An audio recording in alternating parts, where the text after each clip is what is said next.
Whether you keep them in your home or love to see them in theirs, these are the creatures that bring us all together. Reptiles. We're going to be delving into the experiences of reptile lovers from around the block and around the world. This is the Reptile Talk Podcast.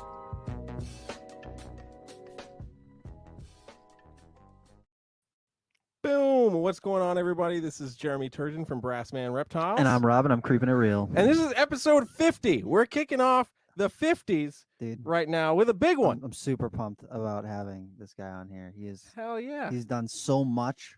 Just in the last month, he has done so much for the community, and not even taking into account all the other things that he's been doing over the last, how many years. Yeah. But I'm just super excited to have him on tonight. Hell yeah. So Jeremy, you want to tell the people who we got on tonight? Yeah, motherfucker. We're talking to Billy from Mutation Creation. Let's get this motherfucker on here and get it going. Boom. Hey, what's up, man? dude? Not much, man. Just gonna do a quick little post to say, hey, man, Oh, live. hell yeah. You gotta Hell come yeah. on here, swipe the fuck up, and Check it right. out. Hell yeah. That's right. social Oh, media, man. The power of this fucking tool. Dude, I mean, it really is crazy what technology can allow us to do. It's the last month has shown me that that social media has got this giant pull more now than it ever has in the past, because we were talking to Phil Goss, who's the president of USARK. He was saying that the amount of people that have joined USARK because of the huge social media push from people like Billy and Kevin and us at Nerd and some of the other people who have been really pushing it, Justin Kabelka, they've had more people join USARK in the last month than they did when, what was it, 8 years ago, when we did the federal Python ban ban. on large constrictors happened, which we really tried back then to get people to join, but they had more people join. I think the numbers haven't quite come in yet, but they said they're pretty sure that more people joined in the last month than they did in the entire push for large constrictor ban, which is amazing. Yeah, Fucking amazing. It really is. Yeah. And I think the time is now too. Yeah. right. And not only now, continuing on, moving forward. It's not just okay. I remember 5 years ago I donated $250. That fucking went the minute you sent it. This is a continuing effort, and they ain't going away because we did this quick. I mean, they're not stopping, and neither are we. So that's it. You gotta push back. That's yeah, right. it seemed like once a week, basically for the entire month of February, there was some new piece of legislation, and then it seems like over the last week, it's been multiple days of just new things popping up. It's crazy. I start looking, I'm like, oh my god, here we go. Okay, it's the fucking a repost, not a new one. Holy fuck.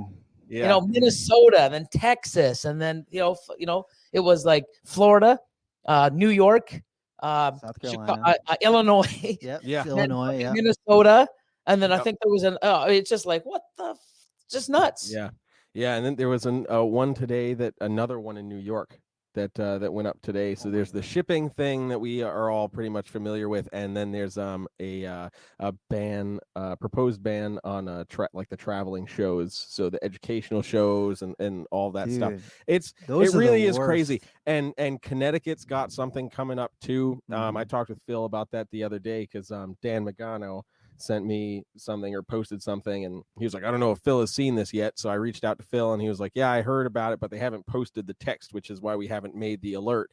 But it's the same kind of thing that they posted about last year, where they tried to do something similar last year. But of course, the way they're going around it is they're focusing on circus acts and traveling acts with elephants and blah blah blah. Unquote. But when you look at the language, it's any exotic animal, and exotic is classified as anything that's not a domesticated thing, like cows or cattle or llamas or whatever, and dogs and cats, obviously. So it's there goes everything out the window, So you got to prepare for that one, and I'll march my happy ass right back down to deep down in Connecticut, like I did years ago, and call them all out for their bullshit. I don't know why they're trying to ban the educational thing. I mean, I think if anything, they should fucking sit into one and learn some shit because they know fucking nothing. Exactly. Well, that was one of the things shit out of their ass, right. Yeah. That's one of the things that I was telling people. I was like, man, because people are asking well, what can I do in my state? And I'm like, well, listen, especially if you have a registered like 501c3 educational organization, like reach out to your fish and game offices and be like, hey, you know what? I do this. I bring animals to schools, to libraries, to this, to that.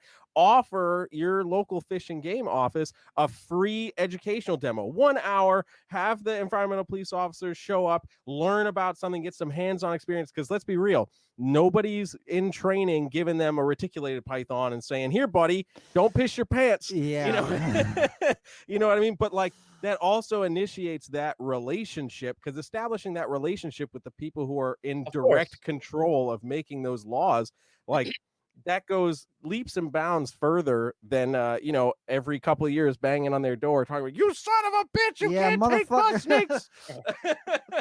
It's nuts. So hold on, we kind of like hopped into this. We didn't do a proper intro. So Billy, that's true. That's true. So this is Billy from Mutation Okay. Creation. I'm so used to not doing things properly. Like everybody here, if they know who I am or have seen me, I'm screwing up all the time. So you know, and I mean, dude, hey, we're all human, man. But like, dude, I mean, he's wearing a triple B hoodie. He's definitely not doing anything by the book. We're down, man. We're down. He can hang. We love you, Cusco. For people who might not have heard of you or might not kind of know who you are or what you do, what really got your start in reptiles, and then what are you doing right now for like some of the people who might be, you know, not into the things that you're working with? Well, I used to do saltwater fish. And I used to import it and stuff like that. And I love my fish tanks.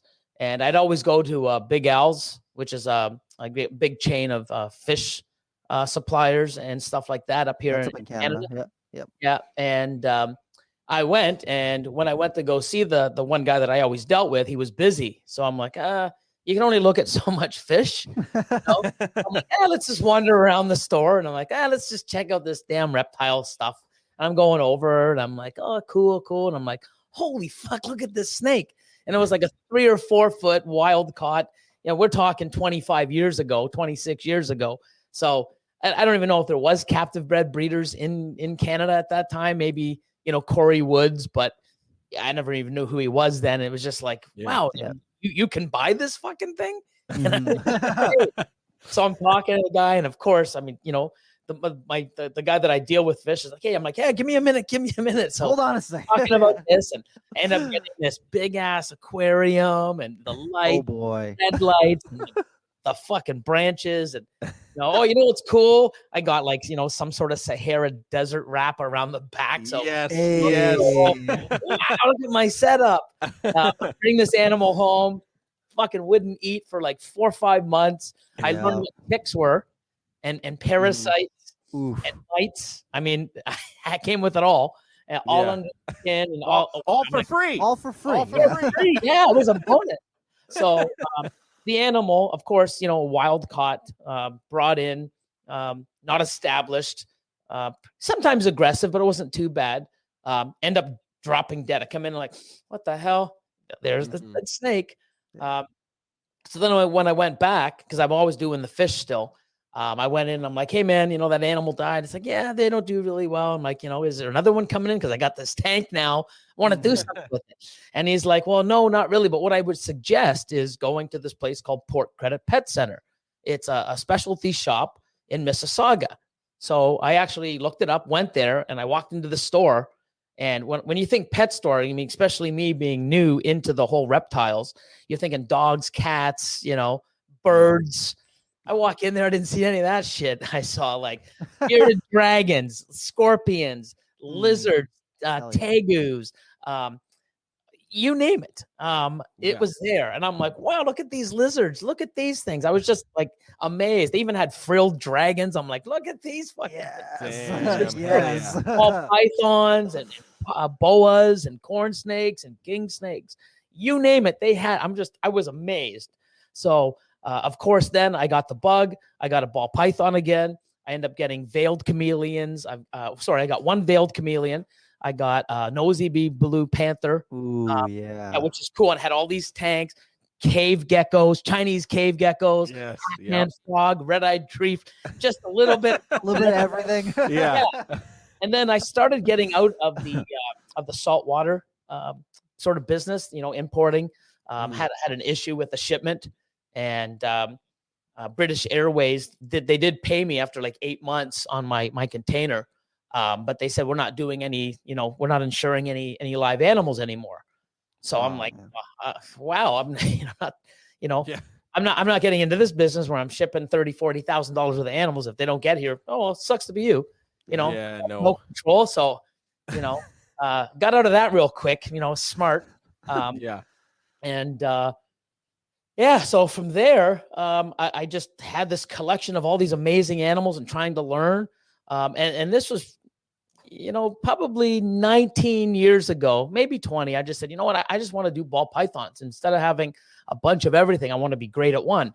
And it's funny because when I picked ball pythons, everything was so expensive. Like there was only like 7 different morphs, and everything was like $50K, $35K, $25K. Yeah. Wow. But for some reason, I just, I really wanted to do ball pythons. And I sold off all the colorful corns and the king snakes and everything else. And I just kept, getting into ball pythons, which my first major purchase was 20 animals, 10 het albinos at $1,500 US each, and 10 het pies at $2,500 US. Yeah. And the funny thing is going back now, when people get into the hobby now, you can start off with some of the most beautiful, vibrant, colorful pattern. Yeah, for real. Yeah. For 3 years, I raised 20 normal looking ball pythons. Opening up the drawer. Oh my God. But there are beauty, if I can even see it now to this day when you hatch a normal. You see different things in the alien heads, the colors, the pattern. I still appreciate that. But I had no choice. It was like, oh my God, one day I'll get a pie that's worth $50,000. One day I'll get an albino. One day I may get an axanthic. And then I think G Stripe came out, and then the pinstripe, the spider, the pastel. I bought my first pastel. I think it's $6,000. First pied at 11.5 or 12.5. And that's the only thing, And then, a bumblebee came out, and it's like, wow, man, 20K. Like, what the hell? I lost my mind. Yeah, an ivory came out. They're like 20,000. I'm like, I got to get one of those. Like, mind blowing at the time, because we didn't have, you guys now were so spoiled because you go in there and it's like, oh, let me go Morph Market. Wow, you get all this. Yeah. It's chaos. Like, wow, you get lost. Back in the day, it was like, man, look at those 5 snakes. One day I might have one of them. I'll just fucking deal with my amazing normals. That's it. Let me look at that high gold. Show me that high gold. I got a black back, okay? Yeah, the black back. My first snake was a black back ball python. Oh, man. Those were the shit back and black back. I think there's something going on with this. And we didn't even morphs were out there. We just had all these cool things. And, guys, Yellow Belly, when Yellow Belly came up, Yellow Belly ball python, Amir, he started pulling these out and proving that stuff out. I was just like, wow. And we didn't even know the possibilities that I mean, I remember when we started making 3-4 gene morphs, it's like, oh, you know what? We start adding 4, 5, 6 genes are going to be defective, or they're all going to turn out white. We didn't know the possibilities. It was just, it was scary. Like, there's no way you can make a 7 gene morph. That isn't white. Yeah. No way. I mean, it can't handle it. It'd be defective, or hatch with no face. Yeah. We had no idea. But back then, with what I've had, with all the amazing stuff, for some reason, I just chose ball pythons. I mean, and it wasn't like I had all the options. Like, now it'd be a no-brainer. Like, look at all this cool stuff. Look at the shit that you can do with ball pythons. Yeah. I don't even know why I chose ball pythons. It was just in me, and I'm glad I did. I mean, it was an amazing choice for me, and I don't regret any of it. But I don't even know what the strong attraction was for me to get in just the ball pythons. When I had some cool, boas, a few. There were still some, cool colors that were affordable. Because I guess the big, large clutch, the litter sizes, clutch sizes. Yeah. I'm learning that too. I got boas now, and now that's great because I've done so well with the ball pythons, and where I'm at, I'm never going to give them up. It's still a huge thing for me. It always will be. But now I get to enjoy some new species. I want to get some really cool stuff because now I have the room. So now I'm getting into some other species to sort of learn. Also good for YouTube and getting other platforms to sort of, because anyone who's a reptile person that loves reptiles isn't usually just stuck to one.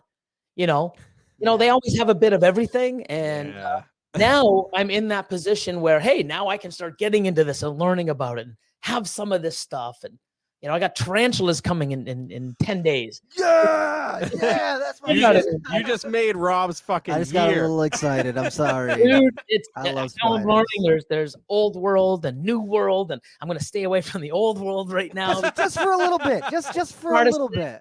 I don't know how I'm going to, take, but I got Lord of Lion on the team. That's he has a big ass bird eater things. Oh my God, to cover your whole face. He's like, yeah, dude. And the lion, face hugger, Austin's just like, I don't know, dude. I'm like, it might be cool for YouTube, but I'm sure we're gonna have some scenes where he's fucking like that thing moves or jumps. He's freaking. I'm gonna probably be with him. We're gonna be fighting, screaming like little girls.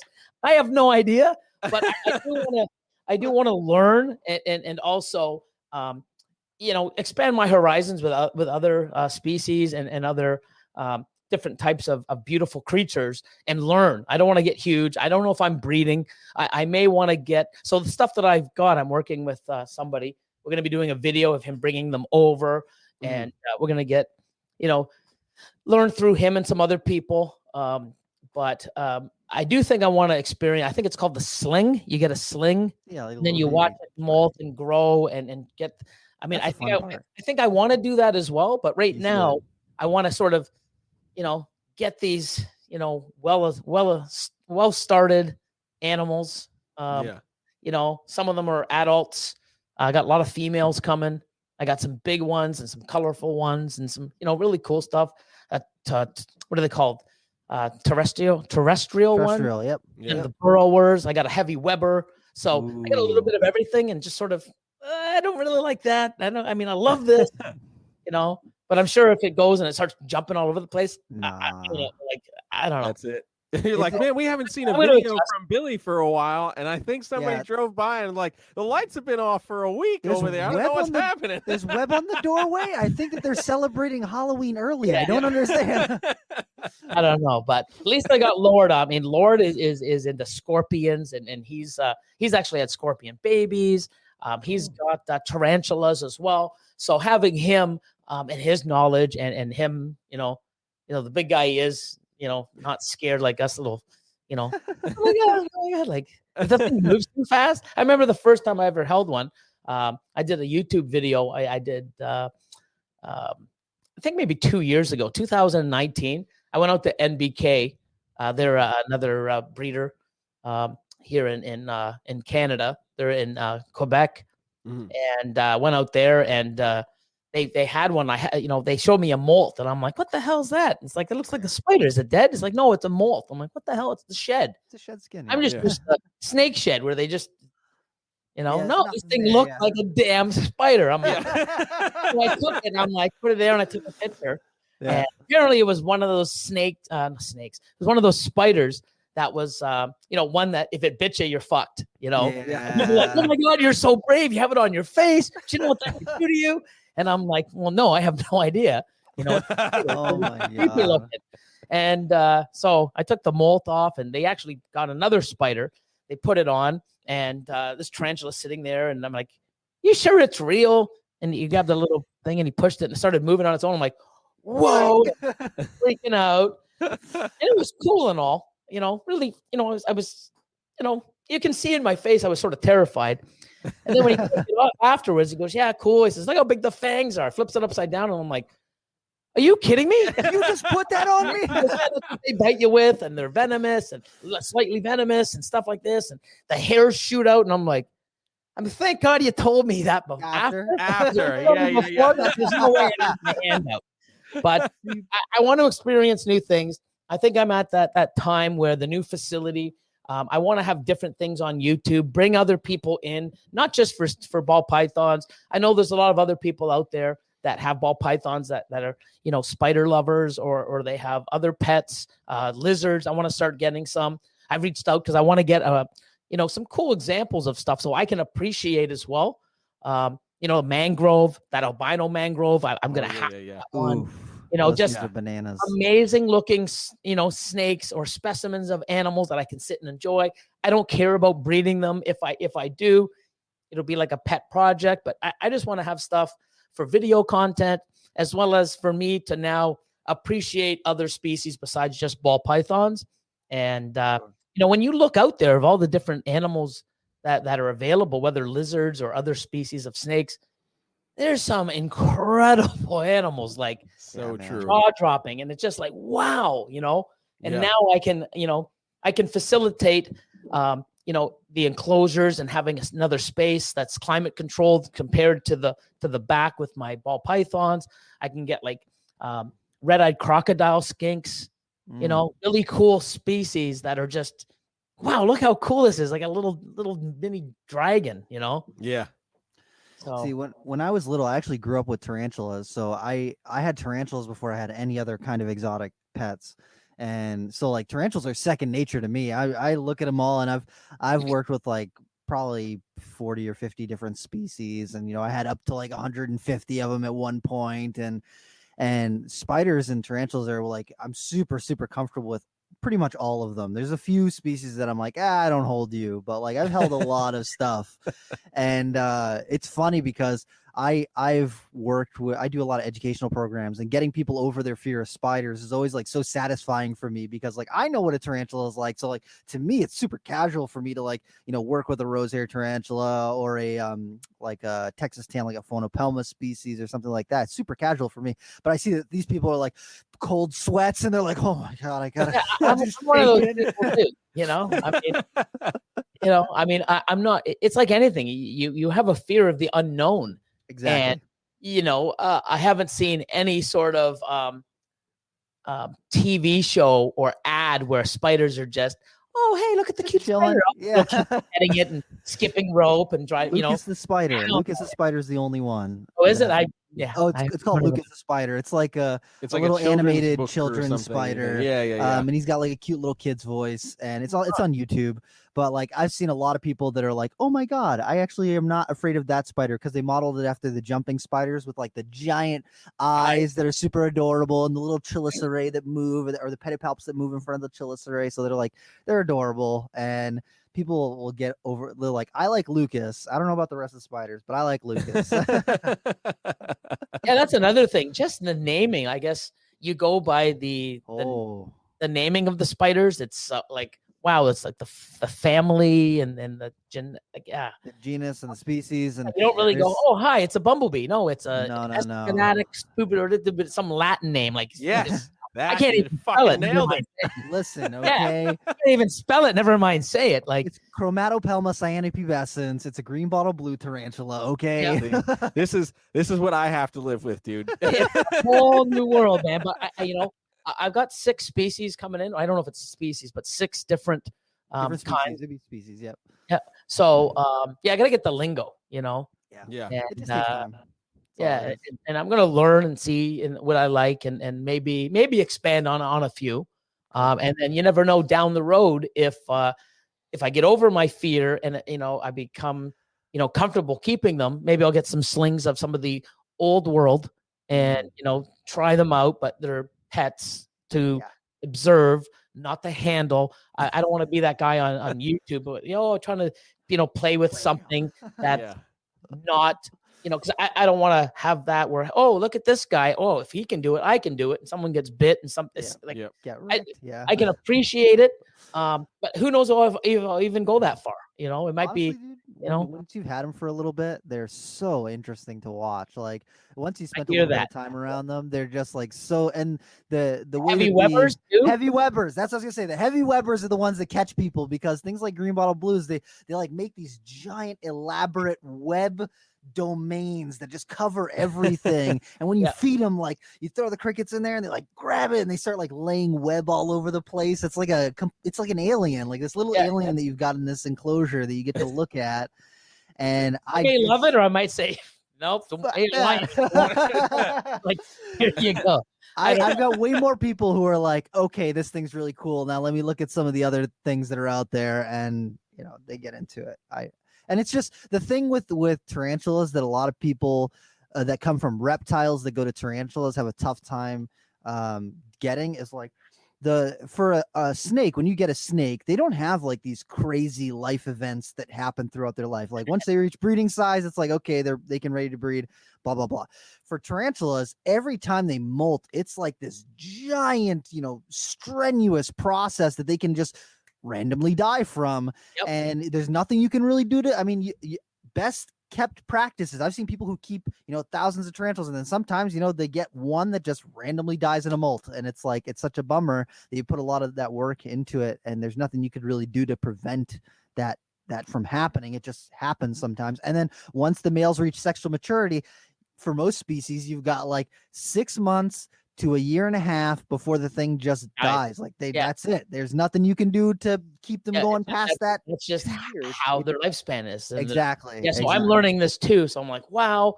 So there's so much to learn. And that's another thing too. I enjoy learning. It just gives me something else to do. But I do find them like there's no way anybody, well, I guess there's people out there that say they can't, but I look at them, and even though they freak the fuck out of me, some of them are like, "Oh my god, that is crazy sick." Yeah, hell yeah. That one will and you're down. I mean, you can, blah blah blah blah. I don't care. It's beautiful. Some of the colors, they're just sick. Yeah. But I just gotta get over my fear. I gotta learn, and I got a couple different ones to see which ones I like. The burrowers, I guess, they come out, they get their thing, and they take it back down, and that's all you see. Oh, that's cool. You know what I mean? For the one time a month you see them, you see that flash of legs. You're like, oh, wow, that was cool. I like that. Those are the ones where you have to find that one friend that's really freaked out by spiders, and you bring them over when you feed it, and you don't tell them what you're doing. No. And then you're like, here, just watch trying to get people into the hobby, not fucking scare the shit out of them. Hey, man, I'm just saying, it might be good content. That's all I'm saying. Sometimes he goes near a fish tank or a bowl, he's going to look in and be all paranoid. Yeah. Is this just dirt in here? Is this just dirt in here? Come on, don't lie to me. I saw the last over one. To the cat's litter box, freaking the fuck out. Like, fucking spider in there. Trying to get the scoop, trying to scoop the poop out. One moves a bit. He's like, what the fuck, Karen? See, I will never look at fucking content. That's all I'm saying. I'll never look at a litter box the same again in my life, ever again. Especially if there's some mold or some webbing at the side.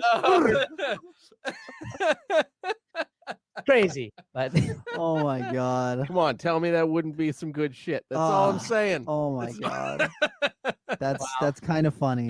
I'm not gonna lie. I'm gonna terrify the shit out of people, man. Fucking goes over to their kid to get him out of the sandbox, and it's like, nah. Get the hell out of there, son! There's spiders in there. What are you talking about, Dad? Trapdoors, I can see it. People. Anything with dirt in an enclosed thing, you're gonna freak the fuck out. You can't do that, man. You just can't do that. You gotta let people slowly, they gotta slowly acclimate. Yeah. They can't throw them right into the sandbox. Come on now. Graboids. You got Tremors 3 going on right now. Crazy. Oh shit. Going over to fucking like the Home Depot, with the wife looking at like potted soil. Yeah. Something moves, the wind blows, and a little leaf moves. You're gonna traumatize that person for life. That rhododendron tried to kill me. That's when you start carrying like mealworms or little crickets in your pocket. So when you're questioning, you just throw a little cricket in there. Nothing. Okay, we're cool. Oh shit. That's crazy. Oh god. Hey, man. They're like, do you always carry crickets around? You're like, it's a new thing. It happened a couple months ago. I gotta. This is how I protect myself. Yeah. Some people carry guns. I carry crickets. It's actually a cool thing. You can actually make some good money. Have like a little holster that you can put on your belt, holds crickets, little cricket hopper. You just flip it up and take your cricket out if you want. Dude, the old school chain things you'd have on the fucking belt. It's just some crickets, dude. Different size crickets. Bearded dragon people will lose their minds. Crickets. Yeah. Dispenser. You flip it open, the fucking shoots out. You know, like 4 or 5 and the fucking things fly out. Okay, so my semi-auto cricket dispenser. Yeah, we got to market this to bearded dragon people because they will be all over this just to have their bearded dragon. Click. Wow, I gotcha. That'd be sick. I'm clicker training my bearded dragon with my cricket dispenser. Oh shit! Yeah, thing too, man. It'd be all over. Everybody be doing it. Oh yeah. Lord, like And then 5 years from now, you have one in each hand. Yes. Off all of it, How many bearded dragons can you feed in 1 hour? And it's just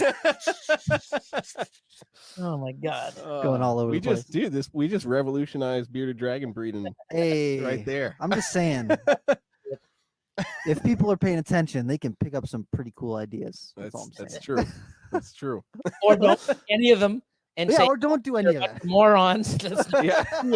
It's the total opposite of what these guys are saying. Yeah. Like, what have they been talking about the last 10 minutes? I don't understand. I don't know about these guys. I'm still going to Timberline and ordering my crickets in boxes like a normal person. Oh my god. Oh man. Dude. Oh shit. So you've kind of branched out a little bit from the ball pythons. You picked up some boas. You're getting into some tarantulas. Is there any like one project that you're like, oh man, if I could get those in, I think that I would just really love them. I think I'd really like them. Well, I have a lot of space in that one room. We're going to turn it into a gym. We're going to turn it into a podcast studio. The one I'm in now. Mm-hmm. We may still put it there, but it'd be cool to have like some really cool displays on either side. I've reached out to Tom Crutchfield because those super crimson. Oh yeah. I'm looking at getting some crazy looking displays. There's oh my god, what's the name of it now? Oh my god.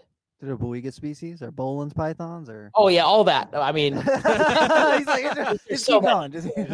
I mean, everything Kevin was bringing out the other night. I'm just like, what? I was watching and I was oh man, he's pulling out. Customcages.com. They have iguana ones. They're like $6,000-$7,000, but it's 8 feet wide of glass, 6 feet high, 4 feet deep. It's got all these. I mean, it just looks sick. Imagine having that with a couple crimson, super crimson, iguanas and see them and just have them and appreciate them. Just like, wow, that's sick.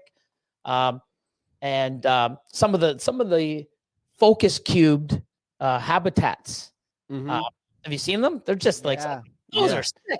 They look super cool. I would have the enclosure. People walk up, what's in here? Who cares? Look at that cage. Enclosure's sick. Like you don't even need anything in it, and it's fucking badass. Yeah. So I reached out to them, and I'm like, hey man, I'm looking at some things. What do you like? I said, I have no idea yet, but I definitely want to find some species or some types of animals to go into theirs just to showcase it and just appreciate that and the animal inside. So I don't want to go wild, but I do want to have some pretty cool stuff. Lizards, I think I've always had, back in the day, and I miss them. I ended up getting some blazing blue collards a few years back. Ooh, I had, those are really nice. I had a couple trios, and because I needed space, I had to end up selling them off. But they were awesome just to look at, and just, I miss them. So now I want to start getting a few special pieces that I can see, look at, enjoy, work with. Whether I breed or not, I don't really care. I just want to have it where I look how awesome these are, and just, that one, once a month or twice a month, do a thing for YouTube just to show off the animals or feeding them, or maybe talking about how I've learned something about it. Like, wow, did you know this? And, I'll show, what I've learned, or I'll probably screw up, and people no, it's not this. They don't do that. Oh yeah, now I know. You're right. You'll probably get that anyway. You'll get that anyway, whether you're right or wrong. But it's nice because even now with the way the setup of the new facility is, we go in the back, it's a little warmer. Once we get the glass in, hopefully next week, it'll just sort of all come to shape. But when you're back there, you're just looking at tubs, you open them up and you can see the animals.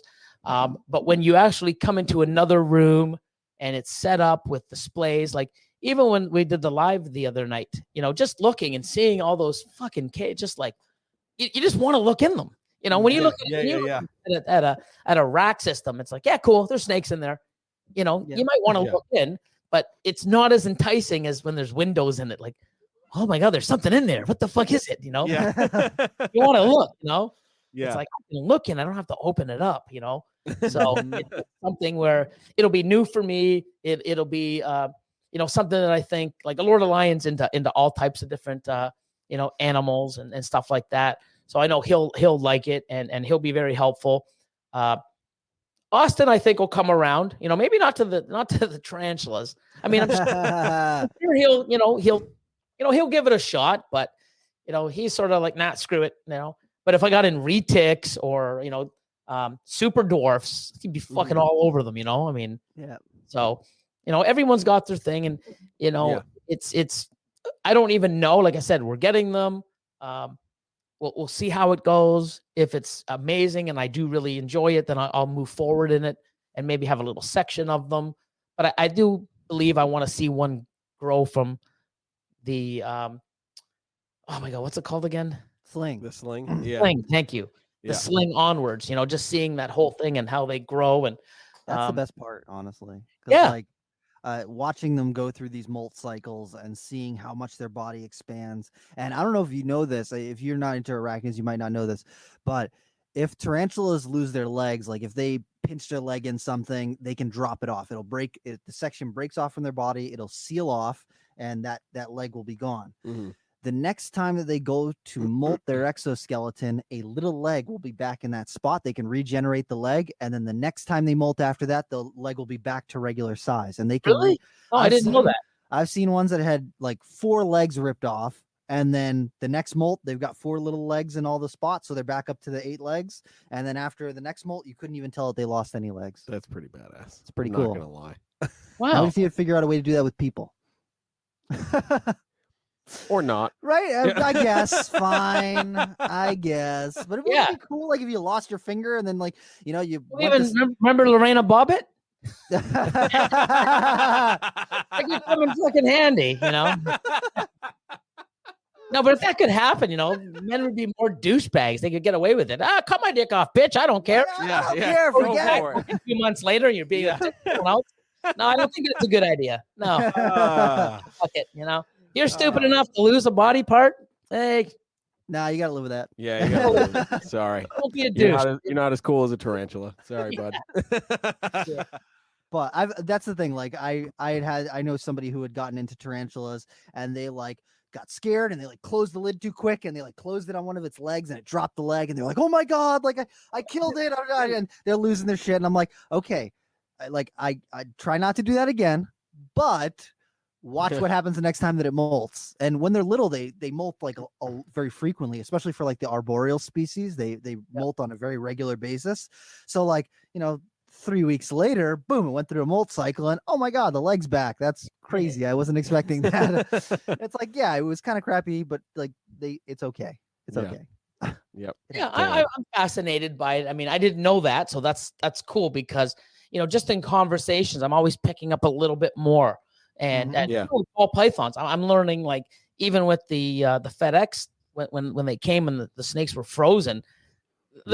People are messaging me, hey Billy, don't throw them out. They're not dead. They'll come back to life. And I'm just like, you're an idiot. You know what I mean? Like, no, I had this happen.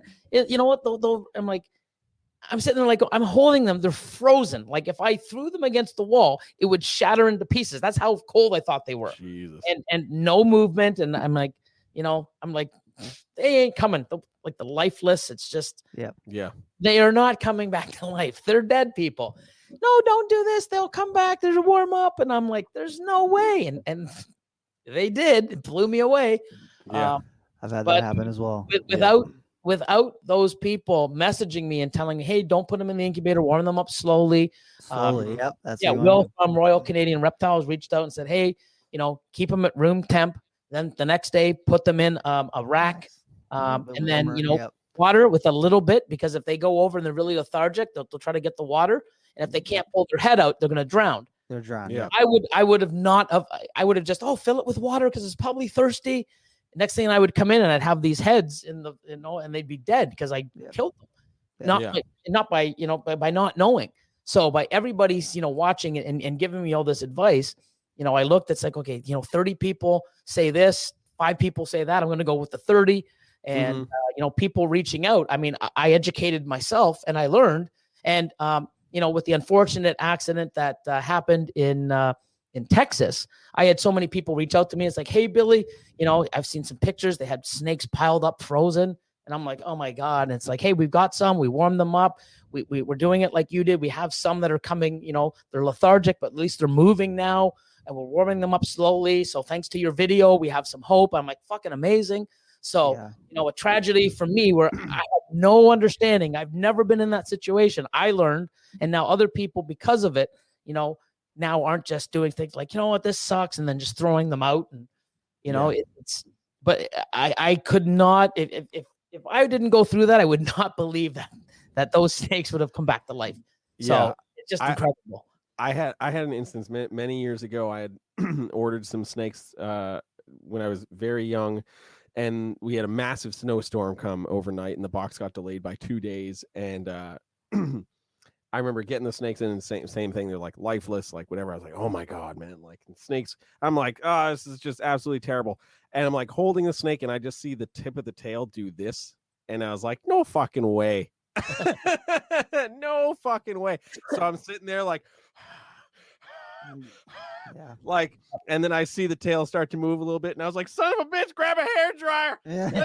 Let's warm this up." I mean, I can't believe, just going through it was traumatizing, and I didn't know what to do. Like, I mean, it was like, I knew because of the situation, 3 days, and knowing that they were on the tarmac for over 30 hours, and I was expecting the worst, and being there, I mean, I didn't know what to do. Oh, you know what? Warm them up. Put them in the incubator. That could have done, if nobody reached out. And that's what's great. I mean, if you make a mistake, I mean, people will jump on you because they're just dicks. But most people, hey, you know what? Don't do that. And they'll reach out to you and they'll go out of their way and trying to help you with stuff that they either know or they've been through. And if it wasn't for that, I don't know what state those animals would be in. But I did an update about a month and a half after. And I mean, even feeding them, I fed them like, a third of what they would have eaten. If they eat a weaned, I gave them a pup or less, a fuzzy. The smalls, I would have fed a pup. And, slow, because I don't know how their insides were. I was just, hey, let's take it safe. Then rather be safe than sorry. And now they're just thriving. They're eating. They're doing well. You would never know. And I'm treating them as if they never went through that. And they're just thriving, which is great. But I just did what I thought. I come back and I warm them up too fast. Next thing you know, it's like, oh, they're all dead in the incubator. I don't know what that could have done, but I'm glad that people reached out and helped and supported me in my time of need. And that's why I love giving back to people too, because there's a lot of stuff and knowledge that I have that can save you from shitty situations or, breeding or guiding you to building your collection a certain way and the mindset of how to go through this whole process and what you need to do. But I don't know, man, it's just amazing people helping people. And, being there, not everybody's on the same, the same playing field. Some people are just out there trying to give you the shittiest shit and pick on, the crappiest crap, but you'll see where they'll be in 10 years. I mean, most of them aren't there. And I mean, I've seen so many people come and go. I've been doing this for 19 fucking years. I wasn't who I was now, even 6-7 years ago. I was just a person buying, investing, doing what I loved, growing, learning from the mistakes that I've made, and just marketed myself, kept believing in myself and doing what I wanted to do. you know, and other people, I wanted to see other people do well. I don't want to see people go through the shit that I had to, and many of us had to back in the day. It was fucking horrible. Mhm. And it wasn't even that far, even 10 years ago. 10 years ago, man, it was just like, oh man, there's the more I got out there, the more people I met, the more pieces of shit that were out there. And it was just fuck, like, you know what I mean? Like, fuck, man. I don't like these people in this hobby. I mean, wow. Yeah. And you know, one person will tell you one thing and another person will tell you the opposite. And it's like, okay, which one do I believe in? You asked a few other people. It's like, yeah, that guy's a piece of shit, you know, but you didn't know when you were looking for guidance and you have, you know, two different sides. You don't know which one to pick. Lots of loud people, and not always the loud ones are the ones who are right. Yeah. It's just, wow. And I mean, I want to see people do well. I want to see people enjoy this. I want to see, and people, especially some of these animals nowadays, they're so beautiful because of the work and the amount of time and effort and how rare they are. People invest some pretty big money, even into pets. I've had people reach out and just buy, hi, I want my first snake. This is so beautiful. Oh, have you ever had one before? No, it's not 300, it's 3,000. Oh, I know, but you know, we know, they're willing to pay that, which is great. Yeah. But it's like the amount of money that people are putting out, and even if they're trying to breed and people are selling them all their males, and you know what, if their whole goal is to breed, why are you pushing all these fucking males on when you know that's the worst thing that you can do? You're not helping these people. You know what you're doing? You're helping your fucking self. And that's great. If that's what you want to do, cool. But you know what? That person is going to talk to other people, and then they're going to realize that, hey, you know, because everybody that they talk to, it's like, well, why did you buy all those males? He fucking hooked me up. No, he fucked you. Nah, He realizes, and everyone else, you know, hey, man, that guy fucking just, you know, all he cared about was his pocket. And then you're going to realize that, and, you know, he made some good money off of you, but guess what? He'll never make $1 off you again. And then all these other people, and you want to do that in business? Cool. You're not going to last long. And you're better off. I'd rather help somebody and set them up right. And if they do well, they're going to keep buying more and enjoying what we do and saying, oh my God, like, yeah, I want more because this is such an addictive hobby. And if I can feed their addiction and they can feed their own addiction by learning and doing things right and making a profit and loving it, not failing and losing money that they you know, we buy these animals with, oh my God, here's my whole paycheck. We're eating craft dinner this month, honey. Yep. We got this cool snake. I mean, we sacrifice for the beauty of some of these animals. And if you're doing that and falling 5 steps behind every time you walk 1 step forward, at one point you're like, I'm losing money, I'm losing time. It fucking stresses me out. I hate it. The people are pieces of shit. I want nothing to do with this. We're losing people in our industry. You know, help people, because the more people in it, believe it or not, you know, if you build the business and the hobby and the industry, it'll all come around. If somebody doesn't buy from me, they buy from someone else, and then they come buy from me. So I'm still getting a piece of that money somewhere down the line somewhere, you know? Exactly. Yeah. But the best thing is helping people enjoy it and learn and not fucking, it sucks making mistakes. It sucks losing a clutch, having to wait till next year. I know because I've done it for 6-7 years in a row. And I don't know why I still stuck with it, man. I sucked at making ball pythons. I fucking sucked. Oh, do this. And then someone's like, why are you doing that? Oh, this guy told me. Well, when you do that, they won't breed.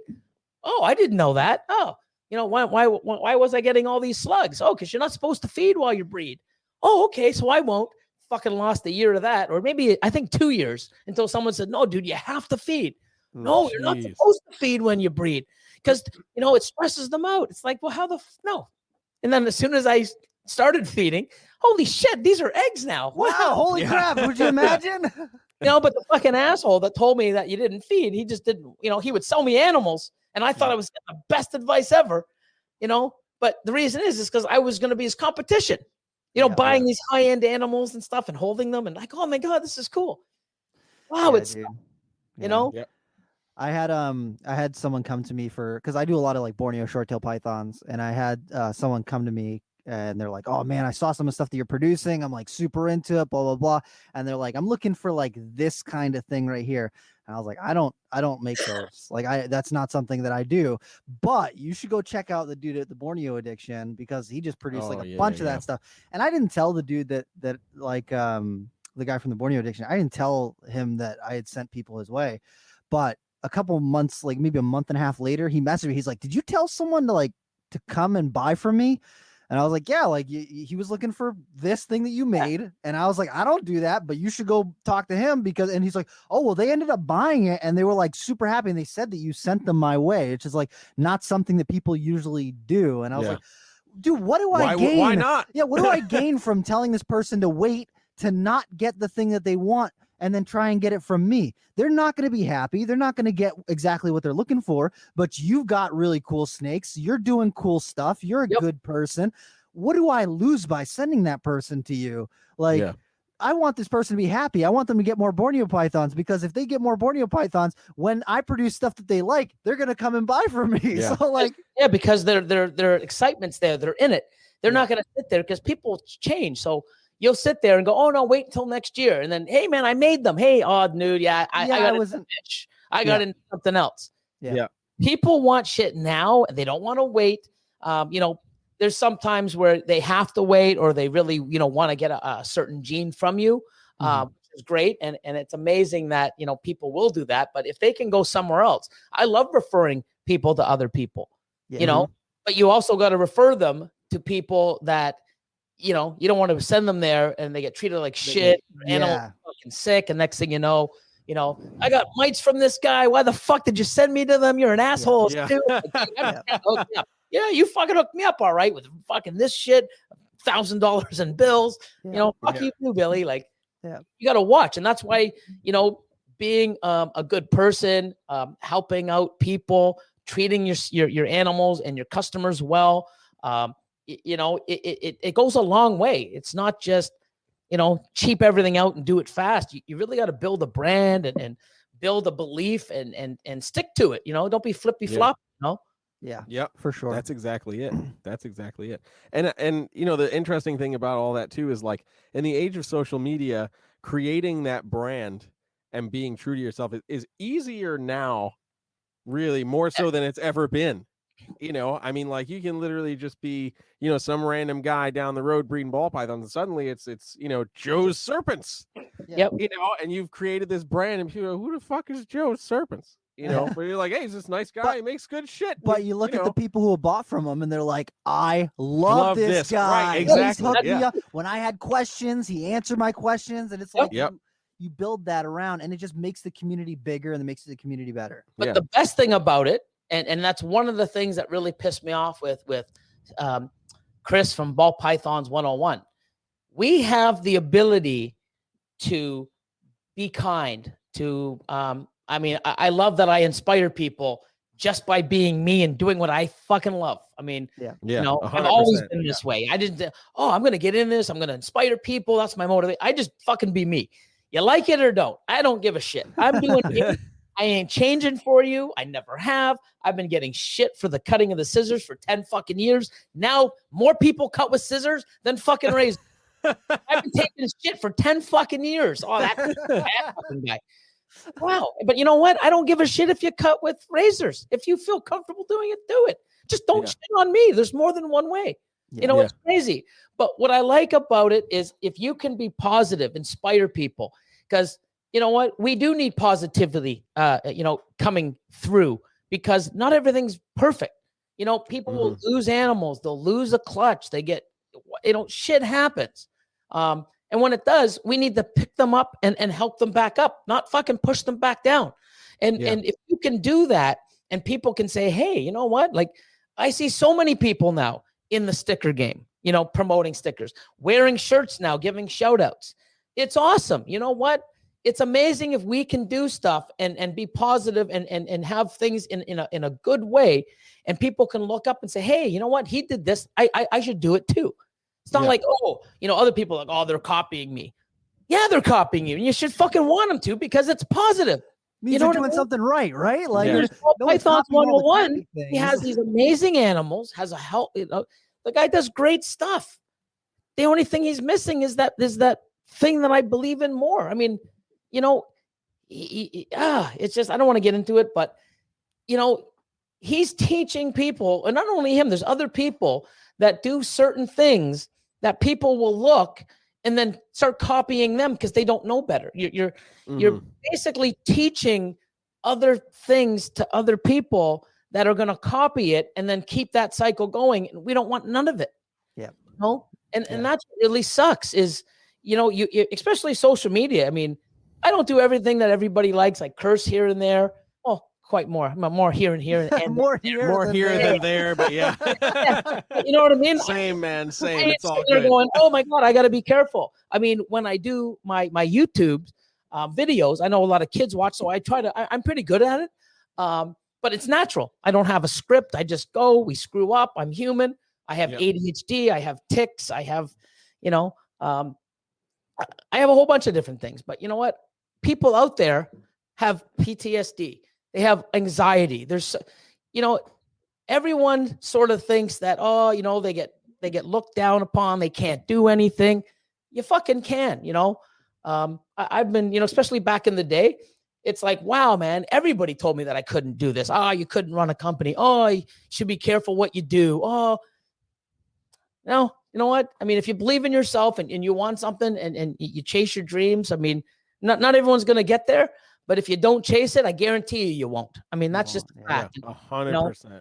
There's people, and then, you know what? I see people, motivational speakers and people lifting weights. They got no fucking legs and they're in better shape than I am. Full-bodied person. Yeah. And like, what the fuck? I mean, there's so much in life that we're just sort of just pushing aside. And what's my excuse? What's my excuse to not go to the gym and keep myself, healthy and drink more water? I mean, when I did that peeing thing on that sticker. Oh boy. People are like, you know what? Hey, that's funny, but man, you need to get hydrated, buddy. Like even during something like that, people are looking out for me, man. Still looking out for you. That's why I love this fucking community, man. Like, wow, I'm like, I better drink lots of water. But I love coffee and pop, man. I've been stopping on the pop, but coffee I need. I mean, I do 2-3 coffees a day. Yeah. So, not that if I don't start the day with a coffee, man, the day is a bad day. It doesn't start. That's literally it. Me, man. I'm pissing on it, and they're like, "Hey, dude, you need more water, man." Yeah, you're like, shit. Funny as fuck. You're dehydrated, bro. Yeah. I love how they, and that's amazing. Our community is awesome. Look how we band together for shit, and we need that, and we need to keep that momentum in a much larger number than this negative shit that people are bringing in.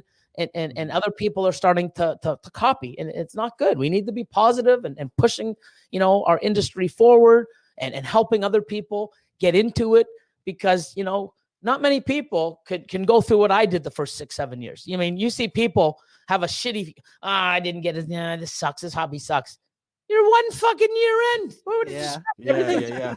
Sometimes, man, I usually tell people like that first year, I'll say the first 2 years. First 2 years breeding. is when you really see the people who are like dedicated because 100%. they really love it, or they're just in it because they think they can make that quick buck, especially when it comes to like ball pythons, retics, anything that's got like Leopard a large, geckos. leopard gecko, corn snakes, anything that's got like a lot of morphs and whatever. And they're like, I'm going to get into this, whatever. And you can generally tell like right off the bat, like, oh, you're not gonna enjoy this.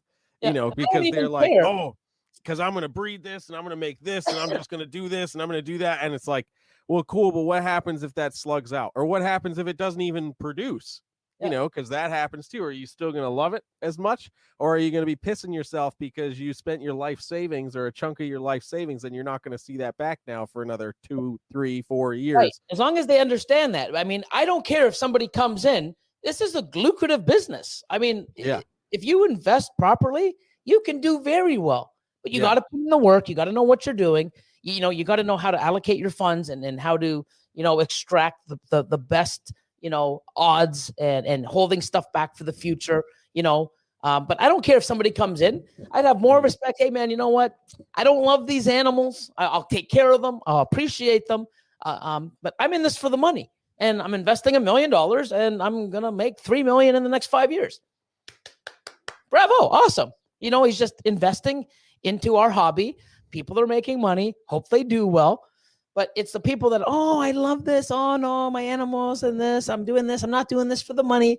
And as soon as there's no money, they're the first ones fucking gone. Yeah. Gone. It's full of shit. Just say you're in it for the money. It's a fucking great business. Yep. It's a great business. you know, as long as you do what you're doing, keep learning. You don't have to love the animals. You don't have to love beating ball pythons. You don't even have to. You can pay someone to fucking clean them if you want. You know, you're just a money guy. But don't come in here saying, "Oh, I love it," and this and that, and it's purely about money. Just be real. See it a mile away. Yeah, like, we can tell. Be fucking honest. Yeah. we can tell. Like, what the fuck, guys? Like, you know, come out there, grow some balls, and say, "Hey, man, I'm in this for the money. It's a great business, and why should we shit on them? We shouldn't shit on them because they're investing, because that money's circling, going around and helping other people that are doing this for the love of the animals and for money. I mean, I do it to make money because I need to afford my addiction. I mean, I'm a fucking psychopath, you know? Like, wow. Oh, how much did we make this month? Cool. Let's spend this much. Like, we don't have that much. Well, we will on a couple more sales. Like, it's an addiction. I think we know someone like that. Yeah, we know a guy like that. I think he's got a ponytail. It was nicely braided today. But yeah, I mean, it's an addiction to me too. And one good thing that I can relate is I know what people are doing when they're on Morph Market. I know that sensation. Oh my God. Even if they're buying a $500 snake, if that's at their bracket, and that's where they're just starting to get in, I understand the feeling, because I have it when I'm spending 40 grand or 20 grand or $5 grand because it fits. It's like, oh, I want it. You know, I can understand what they're going through. I'm just at a higher level. I can relate to them trying to learn stuff. And oh, my pairing's like, oh my God, when I get this, I'm going to pair it to this. And it's excitement. And I can understand and relate to them. But I can also say, hey, I know what you're doing. I've done that too. Slow down a bit. Don't make this mistake. Focus. Yeah. And that's where I like to use what I guess, you know, my experience or my expertise in it, because I've fucked up so many times and I know where you're heading because I've done it. You want to slow down and restructure. You know, I had a guy come in and, you know, I'm teaching him quite a bit, and he's learning on his own. He's really gung-ho and he's going to do well. I want to get this, and this. This is a great animal. It's a fucking awesome animal, but you're fucking 5 years away from getting it. Oh, but I got the money.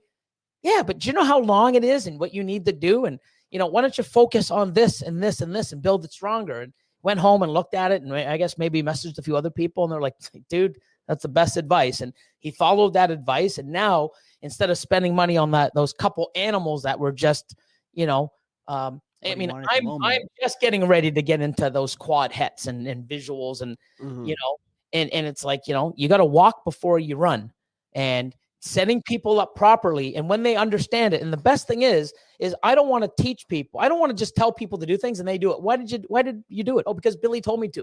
Do you know why? No, but I just do what he says. I fucking don't want anybody like that. I want you to understand why I'm telling you to do it a certain way. And then when you understand it, you're like, oh, now I get it. You're never gonna have to listen, because you're gonna understand it and keep repeating it.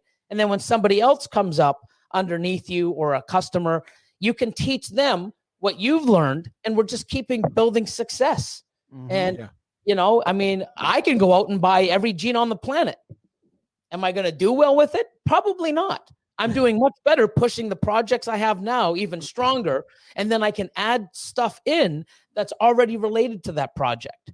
You know, build properly. Will Moreau says it all the time. You know, hey, you know, every year I try to add one, maybe two different new genes to my collection.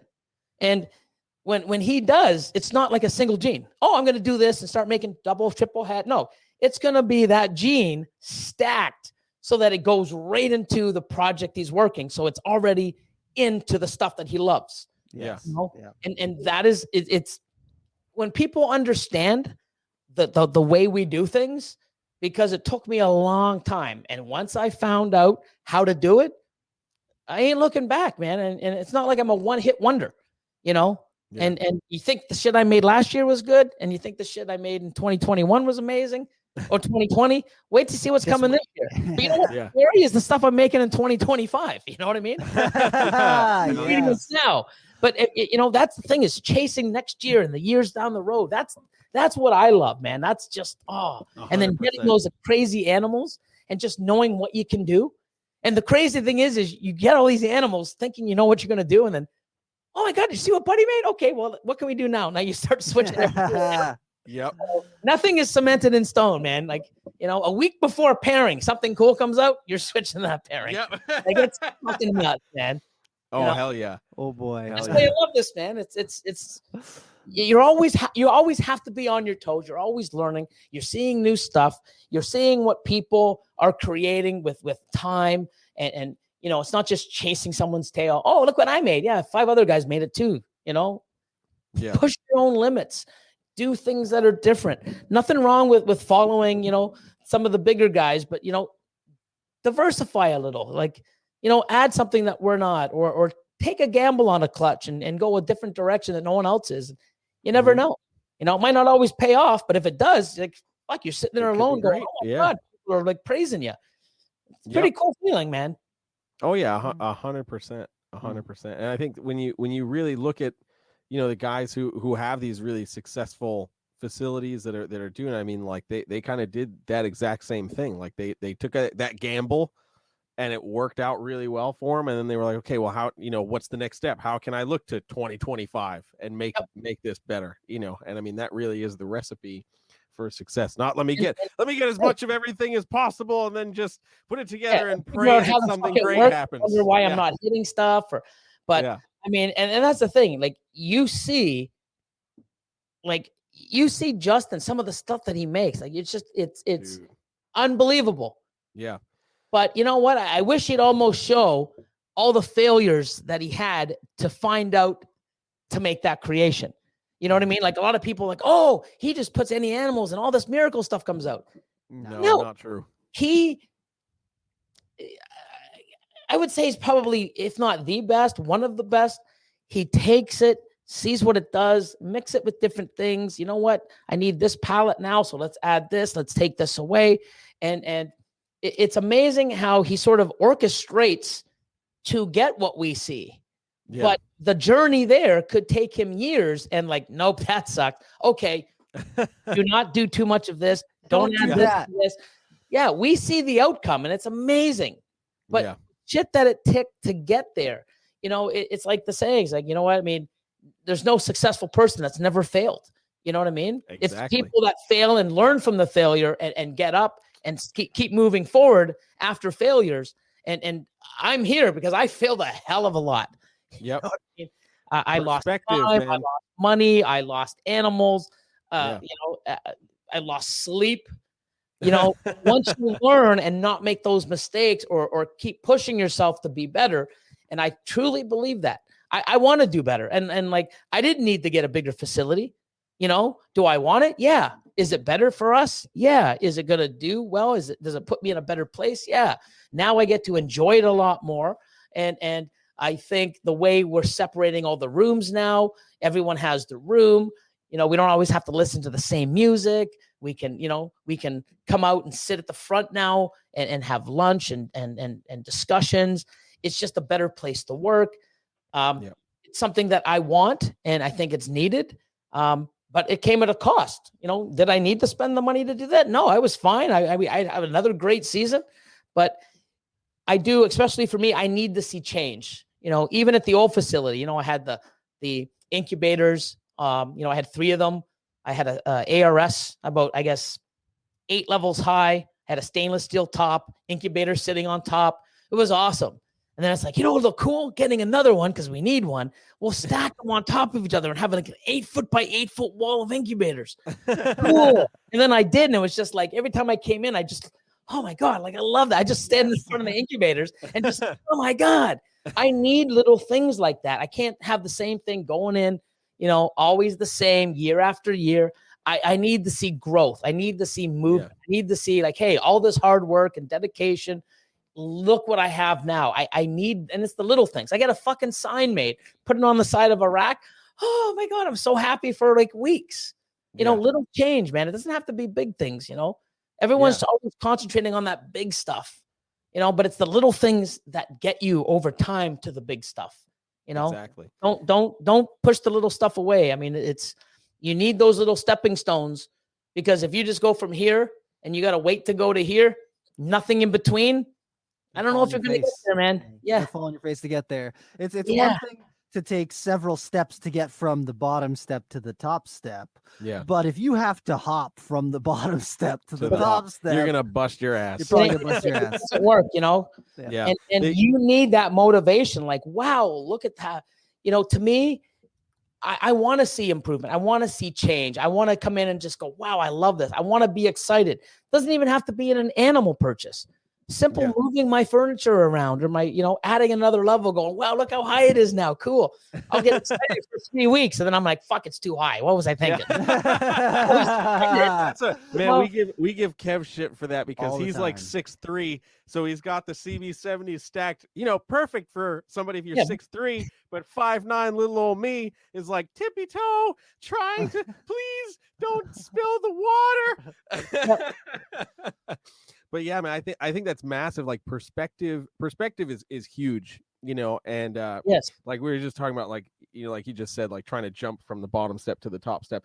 The analogy I used to use when I was teaching music before I took the job at Nerd was imagine you have three water bottles, right, lined up, right, and one, this is point A, this is point B, this is point C. You're starting at point A, you want to get to point C.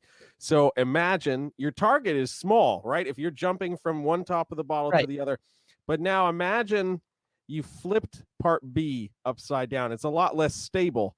So you might get to this part pretty easily, but it's also going to be real easy for you to fall backwards and make a mistake and go backwards. So you need to put in that time so that you can successfully get to this point and be more stable. It takes some time to plan that and get to there, but you got that point, and then you're at a much better spot to get to your next destination. So something like that, it's mindset, and it's awesome because when I had Kevin on, he said it so many times. Like mindset is key. Just like that. That's mindset.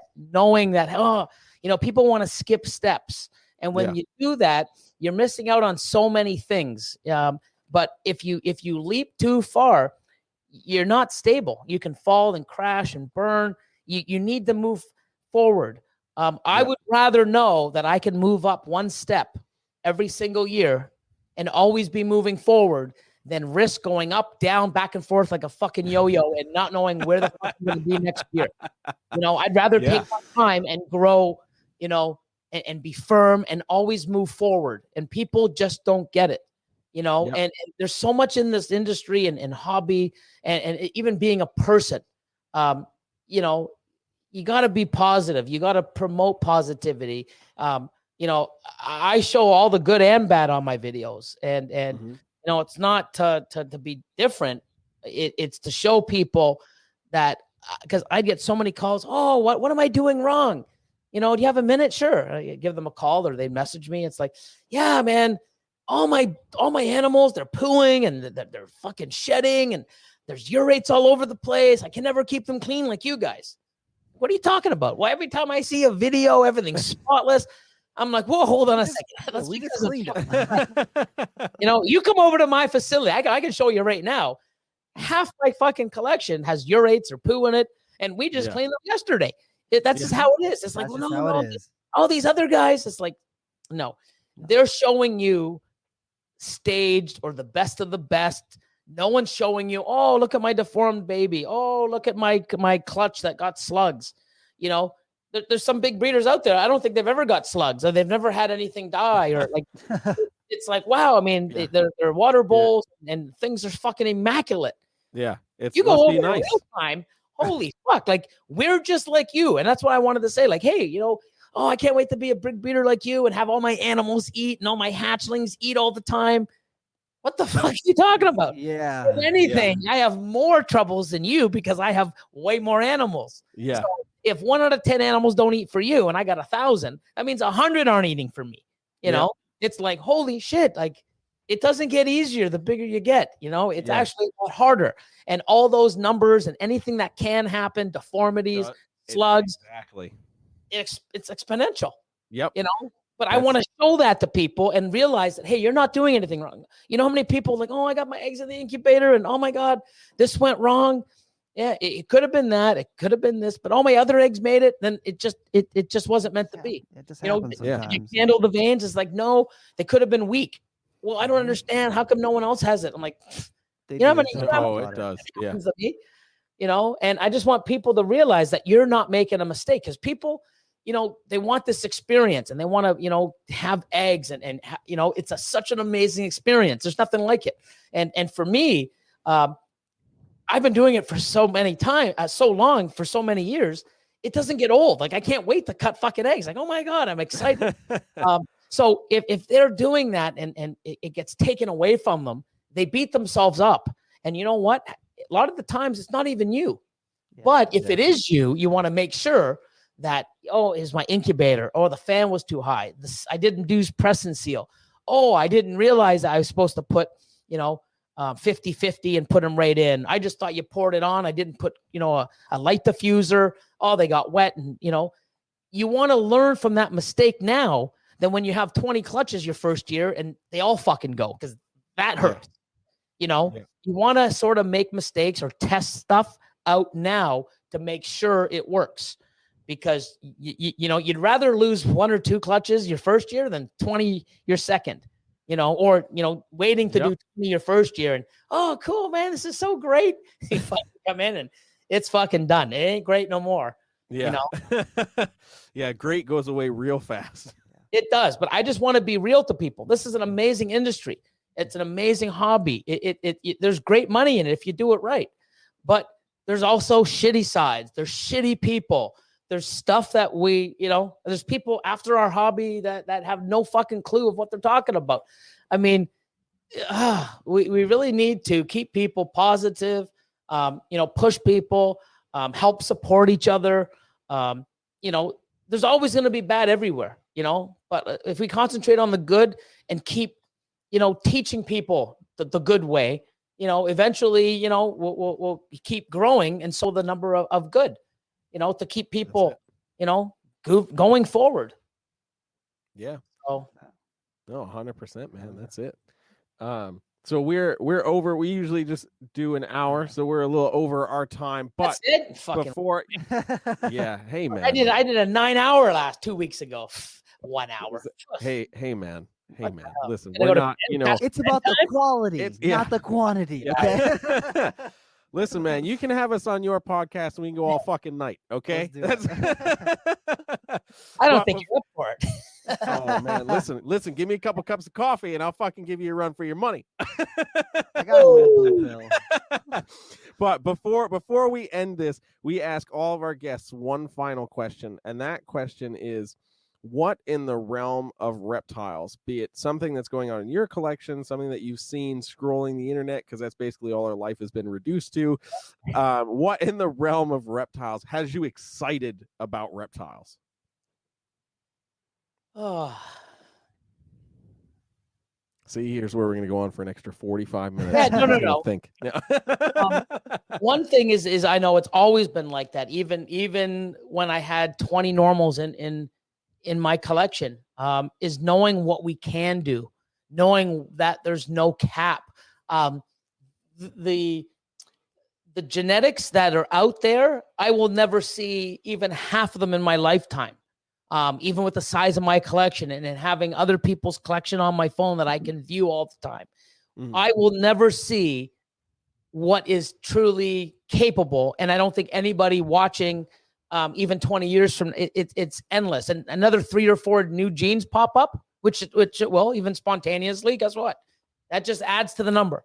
The thought of knowing what we can do and what we can make, the possibilities are endless. The ceiling is not there. Knowing, I mean, I'm trying to create stuff for projects that I want to start in 2 years from now. Like, that's where my mindset is at. But I'm also at the point where I can substantiate getting there because I have stuff coming in and moving, and I have a mature collection in many assets. Mm-hmm. So, you know, it's hard for people to, wait till I make it in 7 years and have nothing, between now and 7 years. If you can get to 7 years, yeah, man, it's fucking amazing and wow. But you need that stuff to get you there. But I think it's always been there. Knowing what you can do, the possibilities are endless. Knowing that, just by having the right genes. I mean, there's people out there making stuff that I can't make. There's people making freeways and super asphalts that I haven't made. I'm the fucking king of it, apparently. You know what I mean? I started it a long time ago when I bought out Todd Constable, and I've been working with it since 2009. There's no way. I mean, I could never make a Monarch, even now, a Monarch super asphalt or a Monarch freeway, because I don't have Monarch yet. So there's other people out there that can make stuff.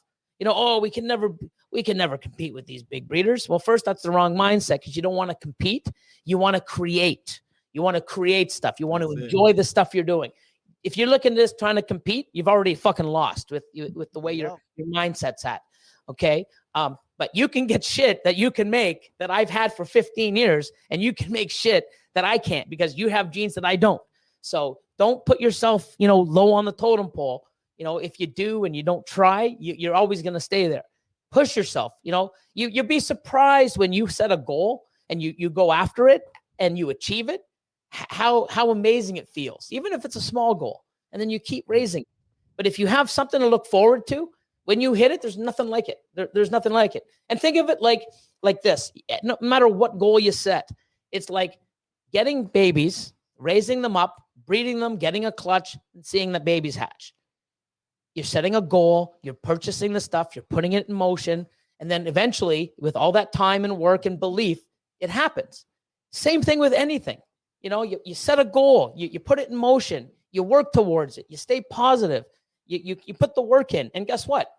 When that comes and you achieve that goal, it's so amazing. Like, oh my God, I did it. And then what does it do? It helps you push towards the next one. Keep moving forward, and don't let people tell you you can't. Because if I did, I wouldn't be here talking to you. I wouldn't have the amazing collection and all the amazing people that I've met. And there's so many things that I've gotten out of my collection and being who I am, and not listening to so many people in my life, say that I can't because I have ADHD or, that's not, fuck them. Look at me, That's it. That's it. But I mean, it's amazing what we can do and where we can go, and the sky's the limit. And guess what? There's more than one bird or one plane in the sky. We can have all of us up there chasing it, flying around. Sometimes it'll be cluttered, but guess what? You can still get up there. Don't think that you can't. Oh, I can't compete with these guys, or I'll never be this person.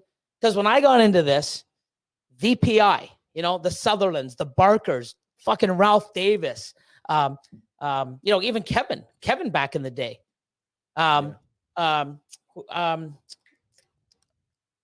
Pete Kell, even Brian Barczyk. I mean, I watch these people like, wow, facilities. I just had fucking 20 normals in my fucking bin. Oh my God, I'll never be like them. Well, fuck. I mean, I'm somebody now. You know why? Because I put my time in. I learned. I made mistakes. I pushed myself forward. I reached out. But the thing is, with social media right now, you can learn so much. You have everything at your fingertips. I didn't have this. If you fail now, there's no reason why you to fail now. If you fail now, it's because you gave the fuck up, or you're not listening to what people are telling you and the guidance we're giving you. That's it. Because if I can get here with nothing and you got all this shit, man, you can't give me any fucking excuses why you failed. There's no fucking excuse. There is not. I won't take any. That's it. Hell yeah. So Billy, if people want to find out more about you, where should they go to do that? OnlyFans. Hey. I heard you got a lot of balls on there. Yeah. Wouldn't that be funny? Come see my balls on OnlyFans. People go and it's like fucking, Morph Market lads. Dude, we started an OnlyFans for Kevin, and you know what his video was? Fucking sweeping the basement. Yeah, sweeping the basement. And he's like, yeah, baby. Look at me push this broom. Can't say I've seen it, and I don't think I want to. Yeah, no. Definitely not. No, YouTube, Instagram, Facebook, Mutation Creation Canada. Mutation Creation Canada. Boom. Dude, thank you so much for coming on. And I'm really excited for people to hear this episode. I know that hell yeah, I'm gonna get some messages about people who really enjoy this. So yeah, I'm good. I hope we got to have you back, dude. Maybe we can do it for more than 1 hour, so you're not mad at us. But Jeez. Yeah, no, I mean, I just go. Like I said, I love what I do. I love talking. I love inspiring people. I have a lot of energy. I do have a lot of knowledge. I still have a lot to learn. There's still things that I want to do. I'm trying to push the limits on myself and what I'm doing. Even Patreon, I'm making stuff better. My YouTube, I want to do things differently. I'm trying to create a lot of, motivation and stuff, and positivity for our community and other people to sit there and go, holy fuck, here's somebody here that's giving you a platform and opening up your mail, giving you shout outs. People follow. I recommend people watching a whole bunch of different people's lives. It's amazing when you see the same group of people going from platforms, supporting each other. It's amazing. And you know what? Without it, we're a dying breed. Like, we need to do that. And, hey, you want to learn about ball pythons and stuff? You should watch this person. Or, hey, go look at this. And then people will watch. And some people are like, that guy's too crazy for me. They'll watch Justin, because Justin's, very informative and subtle. Garrett DeMeyer, has amazing stuff. Yeah.